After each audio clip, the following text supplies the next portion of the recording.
Praise the lord. మన ప్రభువును ప్రియరక్షకుడిని యేసుక్రీస్తు పరిశుద్ధమైన నామములో కూడి వచ్చిన మీ అందరికీ వందనాలు. దేవుని బిడ్డలారా, ఈరోజు దేవుని వాక్యం చదువుకుందాం. కీర్తన గ్రంథం 37వ కీర్తన 9వ వచనం. కీడు చేయువారు నిర్మూలమగుదురు, యెహోవా కొరకు కనిపెట్టుకుని వారు దేశమును స్వతంత్రించుకుందరు. దేవుని బిడ్డలారా, మరి ఈ లోకంలో సమాజంలో మనం చూస్తున్నాం, ఎటు చూసినా మరి దేవుని బిడ్డ భయంకరమైన కీడు, భయంకరమైనటువంటి పరిస్థితుల మధ్యలో మనం జీవిస్తున్నాం. కానీ ప్రభు నమ్ముకొని ప్రభు మార్గంలో జీవిస్తున్నటువంటి దేవుని బిడ్డలతోటి, దేవుని ప్రజలతోటి ప్రభు మాట్లాడుతున్నమాట.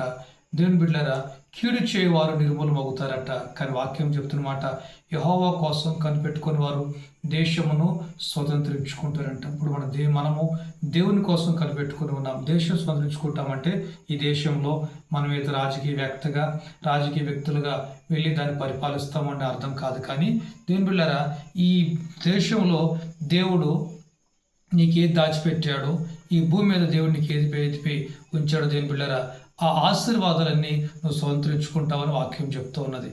దేవుడు నీకు ఏదైతే ఉంచాడో నువ్వు దాని ఆరోగ్యము, ఐశ్వర్యము, దేవుని బిడ్డలారా, అన్ని సమస్తము నువ్వు స్వతంత్రించుకుంటావని వాక్యం చెప్తూ ఉంది. ఇప్పుడంటే యెహోవా కోసం కనిపెట్టుకున్నప్పుడు మన బైబిల్లో చూస్తాము, నోవాహు దేవుని కోసం కనిపెట్టుకున్నాడు. నోవాహు భూమిని స్వతంత్రించుకున్నాడు. ఏ భూమిని అంటే అంతకుముందు ఉన్న భూమిలో ఉన్న భూమిలో ఉన్న పరిస్థితులు, కల్మషము, దేవుని బిడ్డలారా, పాపము, శాపము, భయంకరమైన పరిస్థితులు ఉన్నాయి. కానీ దేవుని కోసం కనిపెట్టుకున్నాడు. దేవుడి కోసం కనిపెట్టినప్పుడు దేవుడు ఒక చక్కటి మార్గం తెరిచాడు. ఆ మార్గం ఏమిటంటే, నోవాహు ఓడలోకి పోయి ముందు భయంకర పరిస్థితులు, ఓడలోంచి బయటకు వచ్చిన తర్వాత బయట ఈ కీడు చేయవారు, వీరు అందరూ నిర్మూలమైపోయినారు. అంటే దేవుని కోసం కనిపెట్టుకున్నప్పుడు దేవుడు నీకు చక్కటి దేవుని బిడ్డల మార్గాన్ని తెరిచి చక్కటి ఆలోచన చెప్పి ఇవన్నీ సమస్త ఆటంకాలు తొలగించి స్వతంత్రించుకునేలాగా దేవుడు సాయం చేస్తాడు.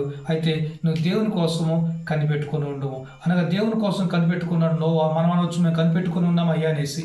కానీ నోవా ఎంతవరకు కనిపెట్టుకున్నాడు అయ్యా అంటే, దేవుడు ద్వారము తెరిచేంత వరకు. మనం కూడా కనిపెట్టుకుంటుంది వాస్తవమే, ప్రార్థన చేస్తుంది వాస్తవమే.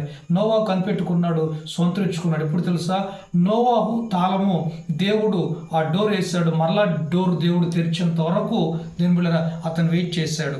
మనం కూడా స్వతంత్రించుకోవాలంటే దేని బిళ్ళ కనిపెట్టుకుని ఉందాం. ఎంతవరకు అంటే దేవుడు ద్వారం తెరిచేంత వరకు, దేవుడు మార్గం చూపించేంత వరకు, దేవుడు చిత్తం జరిగేంత వరకు మన దేవుని దగ్గర కనిపెట్టుకున్నప్పుడు దేవుడు ద్వారం తెరుస్తాడు.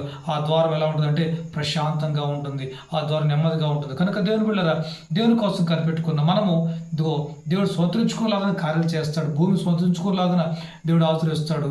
అయితే మనం ఎంతవరకు కనిపెట్టుకుంటే ఆయన ద్వారం తెరిచేంత వరకు, ఆయన పరిమితించేంత వరకు కనిపెట్టుకొని వెయిట్ చేద్దాం. నిశ్చయంగా దేవుడు తగిన సమయంలో హెచ్చించి కార్యం జరిగించేవాడు, ద్వారం తెరిచి మనం దీవిస్తాడు. ప్రభు అటువంటి దిశగా దేవుడు మనం దీవించి ఆచరించును గాక. ఆమేన్.